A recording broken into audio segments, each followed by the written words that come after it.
Welcome back to the Backyard Professor Chess videos. I've got a couple of announcements. This Sunday, that is tomorrow, the chess club is having another tournament. I believe this one, the Blitz, is 5 and 3, 5 minute with a 3-second increment. If you can, come and join us. I'm going to try to make it. I'm not quite sure if I'm going to get this one either. I had to miss last week's, but we shall see. They're a lot of fun to do, and the club is growing and prospering. Thank you to everybody who makes it happen. It's a lot of fun, a lot of good chess. Odoker has been putting out some really good instructional games that I want to make videos out of. I'm going to start doing that here just in a little while. And I've got another personal announcement to make. We're doing fine. We're being safe from the COVID-19 virus so far, even though I am in one of the most ridiculously prideful nations on the planet. You know, they would tell us wear spacesuits to go to the moon, and we'd say, how dare you tread on our freedom, we'll wear shorts, thank you. But, you know, be that as it may, we're spoiled rotten, and it's going to cost us a lot of pain and misery. That's not what this video is about, though. In the process of experiencing this horrible plague, I've realized that I've placed myself unnecessarily in the path of danger by being overweight, and several of you have noticed, and I am in the process of losing my weight. So I've lost 8 pounds this week. I've gone from 260 to 252. So I'm going to lose my weight down to 200 so that I'm not so vulnerable. I mean, I don't want to get diabetes and all that anyway, but so over the course of the next 6 months, I'm going to shed 60 pounds and I'm going to keep on learning some chess. I have a great chess game to share with you. I need to announce that out loud so that I can stick with this. The key to losing weight, of course, is to quit eating.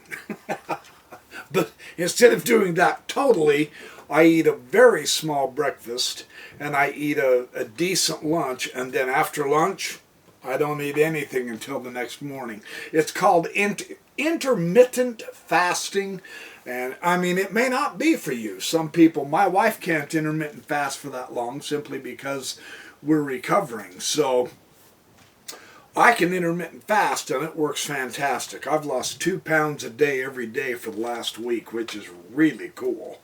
Well, maybe not quite the last week, but the last few days. So I'm going to show you a game. It's the Vienna variation. It's by Yuri Averbach, one of the greatest chess tacticians in history, versus a guy named Estrin. This is a spectacularly interesting game, how he does this.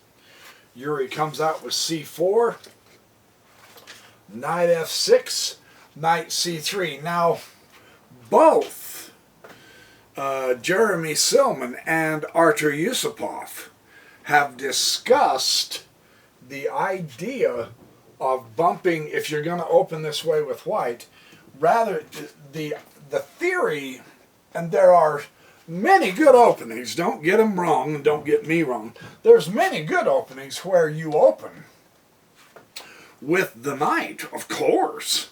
Yeah, the idea is you want your knights out as a general rule before your bishops, but we have discovered through our long evolutionary history of chess and playing chess and losing a lot of games and so on and so forth, learning how to do openings so that it gives us the best bang for the buck, to push the c-pawn first and get this very important d5 square is really valuable. I'm just saying. And then to put the knight out gives an extra edge, because now you have two pieces hitting d5, and there are some games entirely where white will put absolutely every piece he can to get to d5, and black will use every piece he can in his opening, however it works out, to fight against d5. So just so you know, this opening is a superb opening. Now what do you see? Right off the bat, e6, fighting for the d5 square in this opening. It's extremely interesting. Now, knight f3 does not address that, of course, not yet. But now look, boink, problem solved, right? Just don't fight over the stupid square, occupy it. And that's what Estrin does. And because of the preliminary knight f6, now we know why he opened with this knight and not this knight, because this knight does not address the issue of that square, does it? Not at all. So he didn't move that.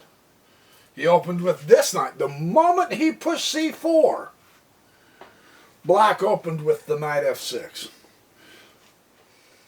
debating that d5. The moment he pushed the knight, the moment he pushed the e-pawn. And now he says, no, I'm just going to take the square. And it's backed by the queen, the knight, and the pawn. Isn't that just a little bit of opening philosophy that so many of these terrific grandmasters talk about? And now he bumps d4 and bishop b4. Now, I know there are some people, this move used to bother me somewhat too, and there are some people that it really, they just can't stand the pin. It's okay, relax. Yusupov says that's almost standard. Get used to it because your opponent's going to do it. The point of that pin, of course, is why do you think? No, he's not just developing any piece anywhere. No, this specific development, because he's bumped the E and the D to support the D, now he brings the bishop hitting one of the pieces that is fighting for the D, and this is an absolute pin of the knight against the king. So what that means is, and I've explained this before, but it's good to repeat, because we sometimes just flick out pieces, bam, bam, bam, bam, just to get developed. And that's a surefire method of losing. Don't just develop to develop. Develop with a reason. And the reason for this move, of course, is because now there's one less defender of d5. That means in this battle, this incredible battle over that one little square, but it is a central square, and it is in black's territory, that's why it's so important, is that now black is going to keep the d5. He's going to be able to, because that knight cannot help. This is the underlying theme of all of this noise. And now bishop g5. And you think, well, how come everyone's doing pins? For the same reason. They are still fighting for d5. This move, this pin, makes beautiful sense because this also is a piece supporting d5, just like white's was supporting d5. So that you put the... Now, this is an absolute pin.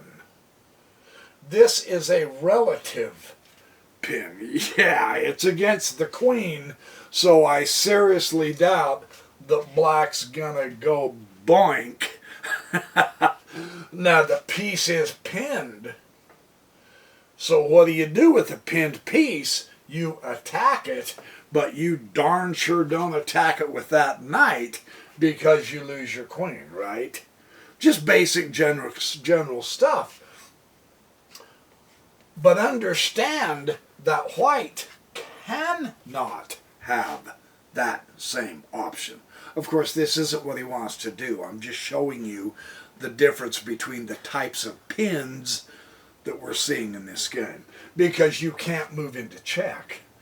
That's the absolute pin that black has. In other words, black's pin on the knight hitting d5 is stronger than white's pin on the knight fighting d5. Even though it's unlikely either one of them is going to break the pin. Yeah? So, and that explains this entire opening. The whole thing. Just for one little square. There are many openings that do that. This is not just fancy-dancy to make the position of the board look cool. And by being able to read the chessboard and understand the effect of how each piece's movements alters the strategy, and the reason I want to show you this game is it introduces spectacular tactics based on how the pieces move. This is an interesting opening. So let's keep looking. Quit lecturing and play the game. You say, well, he wanted to occupy the square so he could own it. Then he gave up occupancy and took the c4 pawn. That's right, because the c4 pawn was also claiming the square. So get rid of one of the claimants by taking it. That's good strategy. And now e4. And you say that has nothing to do with d5. Sure it does. Sometimes you'll see them open to e3, giving support to the d4 pawn. That move doesn't address this issue of the d5 square. It does open the light squared bishop to take over c4, however. So this is a good opening, don't kid yourself. But for this particular argument that is occurring over this square, e4 is the better push. Does that make sense? Okay, so he bumps e4. Now, again, it's a central. White's center is strong. Black's center is strong, but not as strong, because the white has the two central pawns, the black only has one, because black has given up one of the central pawns to take a wing pawn. But, and I know there's a philosophical difference here, but that wing pawn was claiming a square that black wants also. So, yes, black gave up a central pawn for the wing pawn, but it's one less piece to control the d5 square, so black felt justified. White comes roaring back, opening up the bishop that can take the pawn that will control that square once again, and by pushing it twice, he controls that square one more time, even though the knight is pinned. White does not lose the argument for the d5 square just yet. So what looks to us like a calm, pleasant, sunny Saturday morning chess opening is a furious fight for d5. That was what I wanted to show you. And I'm over elaborating this on purpose for a lot of you guys because you're kind of new at chess, or even a lot of us intermediates think, well, the opening, they're just throwing stuff out there and hoping something happens later. No. From the very first move, the battle line was drawn. D5 is what's the fight over. Every move in this chess opening is for that one little square. That's rather remarkable. That gives you an insight in how to develop a chess opening that you can be comfortable with, doesn't it? Or it might help you understand, why did my opponent make that weird pawn move? Perhaps he's trying to fight you for a square, so pay attention, because whoever gets the d5 square may very well have the game. True story, no joke. So this gets really interesting. And Black responds c5.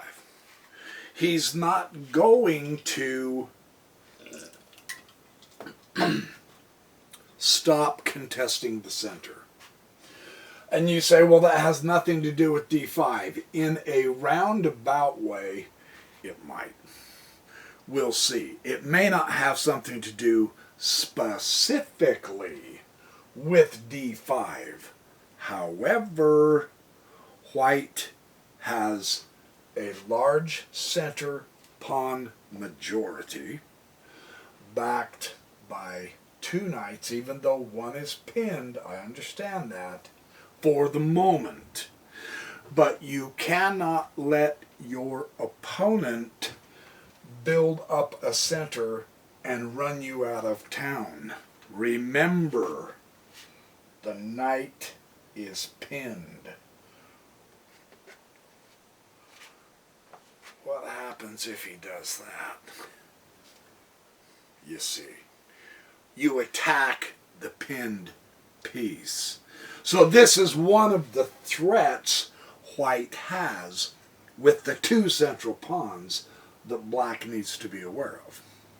I'm just pointing out various ideas here. He's going to distract black from doing that by bumping the c pawn. And you go, that doesn't stop white from doing that. That's true. But now black taking that pawn, he also is hitting the pinned piece. That's just one variation that can occur in this opening, yeah? In other words, what he's doing is black is continually pressuring the white center because white has a better center. Right? Okay. Very good, very good. So he bumps c5, and now white will take the pawn, a very important pawn, used to be a center pawn. It was a strong wing pawn because it was arguing for d squares, and most of the squares on the d column are important and worth fighting for. As we're seeing, he also reclaims a stake for d5. It's remarkable, isn't it? When you really stop and see what's going on in a chess opening, it's quite amazing. And c will take d4. Now, and you say that has nothing to do with the d5 square. In a way it does, because indirectly, well, maybe directly, actually, I'll show you here in a sec. The center of white is getting stronger and stronger and stronger the more pieces he brings out. Because in the process of bringing out pieces, he's eliminating black influence in the center, right? You can see that.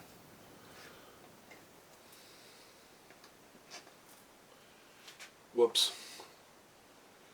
Sorry. That was a black pawn he took. I don't know why. Oh, the white pawn. Yeah. Because what do you do if white keeps running those pawns at you? So it's best, the double connected pawns in the center are always strong. So that is what black is doing, is he is chipping away at white's center. So white is responding likewise. He's chipping away at black's center argument and continually re-upping his claim for the d5 square. That's really critical important. That's the whole point of every move being played in this game, which is really interesting because you just don't think of it that way. And then c takes d4, and now the knight will take d4. You can see the power of white in responding to black, with black trying to argue for not only the d5 square but the center, and it looks like white's winning the war. And it's really important to notice how white can radiate power and influence from this central position. So black has no choice but to fight that. So in a way, you're never really lost. You just have to fight the center here, right? How do you do that? Queen c7. Target. Hit the target. Yeah. Right. Develop. Hit the target. You gotta keep hitting the target. And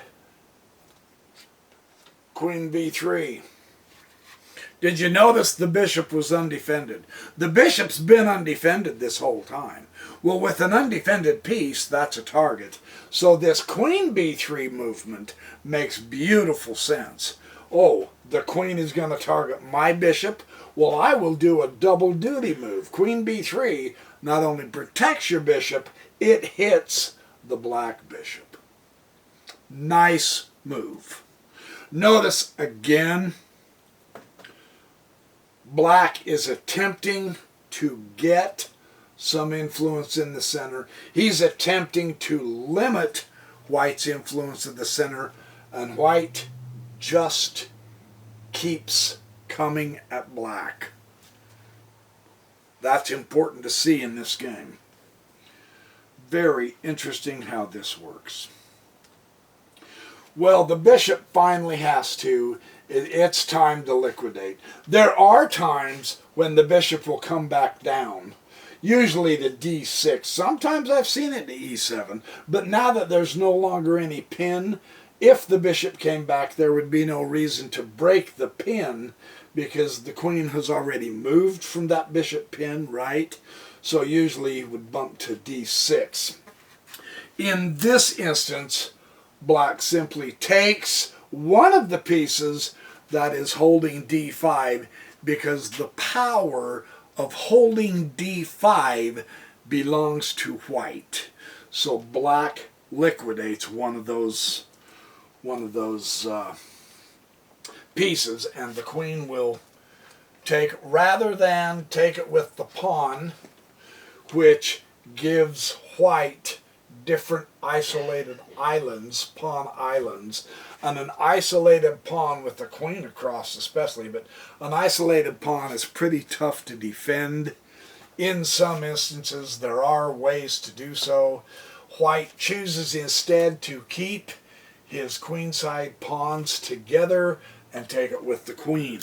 That makes sense. There are some instances where you have to take it with the b pawn, and then that changes your strategy. Here, white is keeping everything together, compact, and on the center, on the important center square.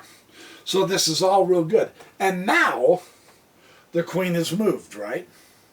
So now the knight can activate, and he does. And what does he do? Now I want to show you this. Here's a cool little inside, I say inside, it's an open knowledge, but there's so many players who just play too passive. Now you can be overly aggressive, which will endanger you also. It's kind of a balance, and this just comes from playing chess, you guys. You kind of get the intuition, the feel. You learn what the needs of the chessboard are. There are some players who will play the knight to d7. This is a passive move. The defect here is it blocks in your light squared bishop. There's no reason to do that. It takes away a square from your other knight potentially. Yes, I know the knight can come to c6. There are many instances where this knight belongs on d7. Why take that option away? Why make it more difficult to develop your queenside pieces, especially, notice white. White is already way ahead in development, and his pieces are very active. This would just crush black. That's way too passive. Far superior is to take the pawn, and not just any pawn, but a central pawn, the e-pawn, and the pawn that's hitting d5. So that move makes real good sense when you see this. It really does make good sense. That's a much more powerful position for black. Hitting the queen, the target. Forking the bishop, a target. A nice fork of bishop and queen. Does white wig out? No, but he definitely does think. He says, well, okay then. Not only did you take my pawn that's covering the d5, you dirty rat, but you've also forked my queen and bishop, and that's rude. That's just rude. So, in this instance, I do believe I'm going to slap you into reality. The piece activity of white begins to show. The coordination of the pieces together with white begins to show, and what brought all of the excellent coordination we're about to see together is because, and this is a very important lesson to grasp for us in our opening theory and practice, the reason black's pieces are better, white, the reason white's pieces are better coordinated is because they have been all focusing on d5, more or less.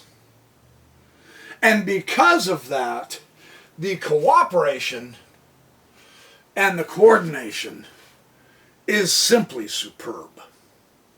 Notice what white did not do. And I mean, it's tough, you guys. In our games, alarm bells, he's attacking the queen! He actually is. That's not a bluster. That's a, ooh, sit up and pay attention. Do you have to react to that threat, though, is the question. Must you move your queen to safety? Not necessarily. Now, to instantly cave in and say, oh crap, I got to get her safe, is silly because you lose your bishop. I mean, it's a knight fork, you guys. You've got a piece threatened. You're going to go down a piece if all you do is react to what... See, black is trying to convince you, I've got you, man. You're in danger. You're in trouble. You better get your queen to safety. You better get her back to where she belongs. The little lady is out gallivanting in the forest and she shouldn't be, so you better move her. That's what black wants you to think. White says, pfft, pfft, idle threat. I'm going to do this instead. A much stronger move than reacting by moving your queen out of danger.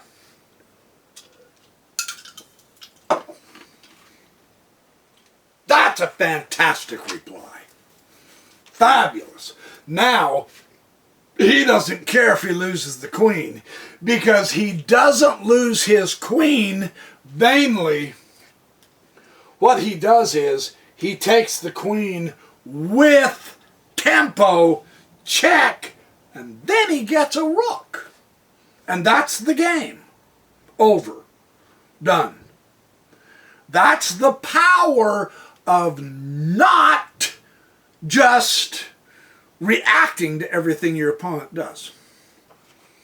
Is the threat of black's move forking the bishop and the queen, is that threat real? Well, yeah. But is it necessary to buy into black telling you, oh, you have to move your queen out of danger. You have to move your queen out of danger or you're going to lose her? No. White looked around and he said, I have a stronger move. I have threats of my own. This is a fabulous chess psychology lesson of Jeremy Silman. That's why I tout him all the time. I'm not kidding. That's phenomenal chess. That's how it's done. Now, black caves and he begins to react to white's threats. And this moment is the most critical turning point of the whole game. And this is why else I wanted to show you this game, because it's so clear how the game pivots right here.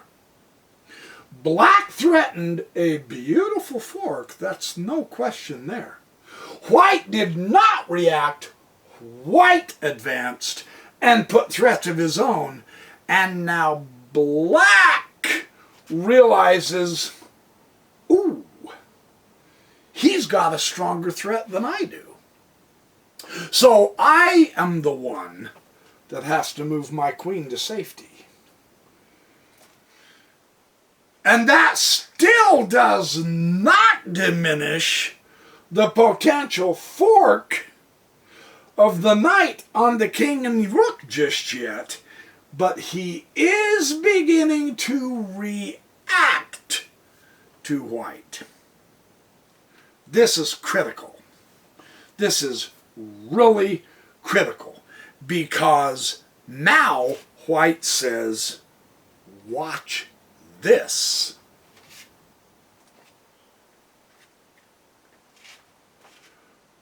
You're still not going to get my bishop, but I am gonna come after your king. Because white did not move his queen back to safety. Look at the powerful attack he's developing. And now look how black has to react. And black has to react because white's moves are more forceful. This is fantastic. Now, Okay, the move before, black reacted. The next move, not only damaging the position, but black has to react again. Now, who's in charge? Who is in charge? Because they were not reacting. White. Yeah. Averbach was a master at this. This is so good. This is fantastic. Now, game on. It just got real. Averbach, once he takes the initiative, once he begins calling the shots and making black react to him, he never stops threatening. That's called the initiative, right? Yeah. Now, it just got real. Now black knows, crap, I'm in trouble. Watch his reaction, however. Look, this is great chess by black. I'm not making fun of black, the player of the black pieces. I'm not. Because now black says, yeah? Well, you know, counterplay, counterattack. I'm gonna get at you. And he takes a really good pawn, the F pawn, and he seems to be in a pretty good position to carry on some good threats. What's the downside here? White simply moves out of check. The downside can be seen very clearly right now, and this is why else I wanted to show you this game, is because white has a much better development than black, and so black can't continue with his attack. I mean, white has the c3 square covered. The knight can't land there to continue checking the king, right? The queen has nowhere else to go. White has the d2 square covered by the bishop, so the queen can't go there and go checkmate. The queen certainly can't touch any of the squares here, the back rank. She can't come up to here because the entire center, this whole game, has been dominated thanks to the keeping of the d5 square, thanks to the fight for the d5 square and the central control. It stopped, the knight's here, it stopped white's attack. That's critical to see. So he got a one-move check. Black has to get more pieces into the game. 2 versus 4 just won't work. You gotta have more, and so that's what he's going to try to do. He says, okay, now I really do have to begin to pay attention to the rest of my army. I really have to get going here. I hope you guys saw that. Anybody who watches my videos really needs to realize, yeah, this yo-yo, he's going to bring up those stupid, boring rooks and the ridiculous open files. We're sick to death of hearing about it. And if you have that approach, good luck, because your chess is going to suck for years until you wake up, sit up, and pay attention to the effect of the rooks on open files. This is pure poetry. Right? Fantastic. The entire army of white is involved. Fabulous. Fantastic.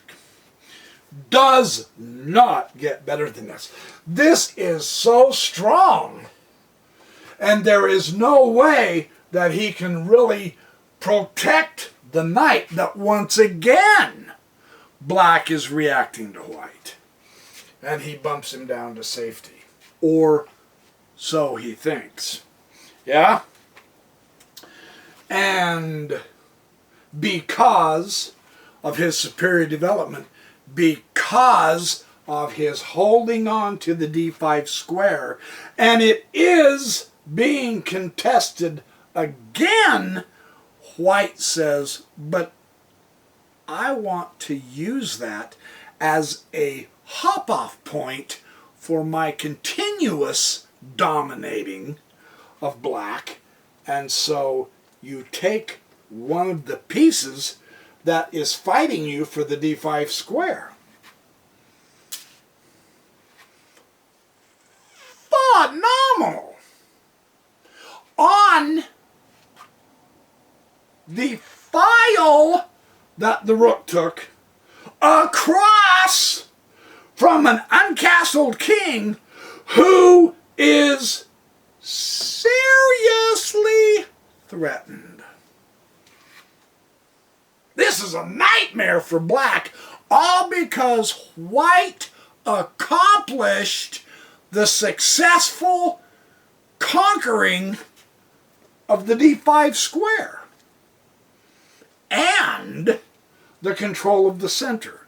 Notice how his power is radiating out from the center, and because he's putting his whole army into it, and because he's got the superior position. Now there's a horrible danger of the bishop moving out and doing a discovered check.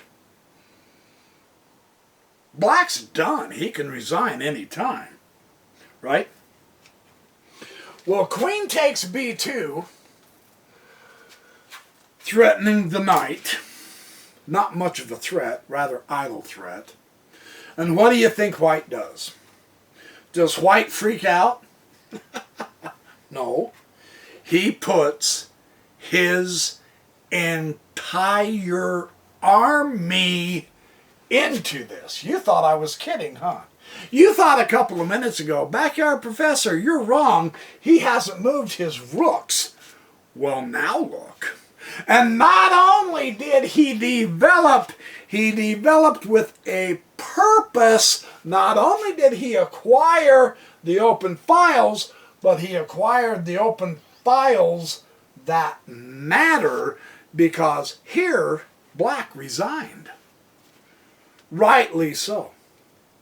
Because if the queen was to take the knight, remember, white is so well developed, white has such dominance over the d5 square and the open files that he can do a discovered check and black will lose the queen.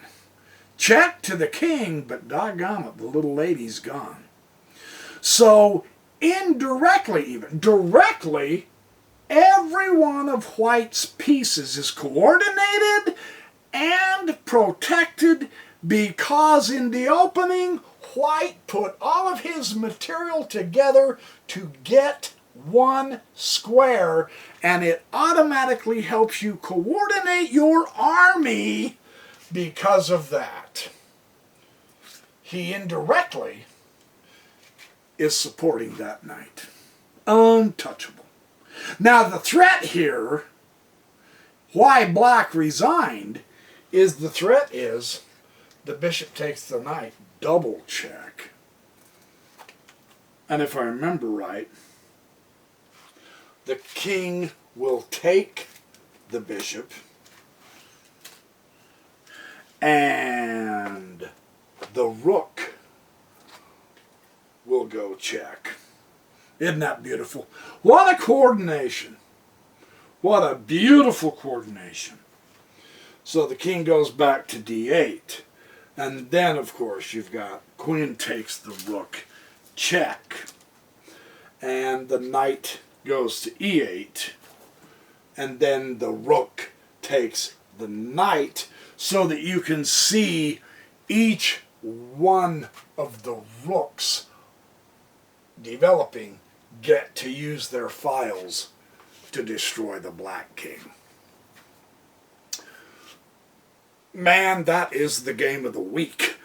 As far as I'm concerned, this is one of the great games. It really is. I love looking through Grandmaster chess games to find so that I can show you, but this game had it all. That's why I've taken an effort to try to elaborate a little bit slower, but more thoroughly, because everything about this game gives you hope, gives you knowledge of how we can conduct our chess games to improve them, right? So there's your chess video. Thanks for watching. I love you guys. You're awesome. You're the greatest audience in the world. I don't care who says otherwise. So the Backyard Professor has spoken. Yeah. In the meantime, remember, be good, do well, have fun, be nice, be safe, please. I want to keep playing chess with you online. I haven't been as active. If I do decline to play you a game of chess, I'm not angry. Please don't take it personal. Keep trying. Every now and then I will be able to accept.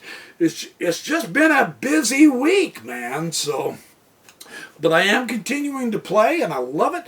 Come and join the chess club. We're having fun in the club. There's a lot of new information in our forum that keeps showing up. It's getting better and better and better. Our moderator's username and Ash, RSK Oshers, and Odoker. You guys, you're doing a splendid job with the club. I'm impressed. I'm having a ball. It's great to meet all of you guys. Sometimes I can't begin playing you immediately, but I will play you, I promise. In the meantime, hopefully, if I can get in on the tournament, I'll see you in the tournament. If not, I will see you online. And that about covers it. And next week, I'll be able to brag that I lost another 5+ pounds. That's my goal. So, anyway, thank you, you guys. I will see you in the next Backyard Professor Chess video.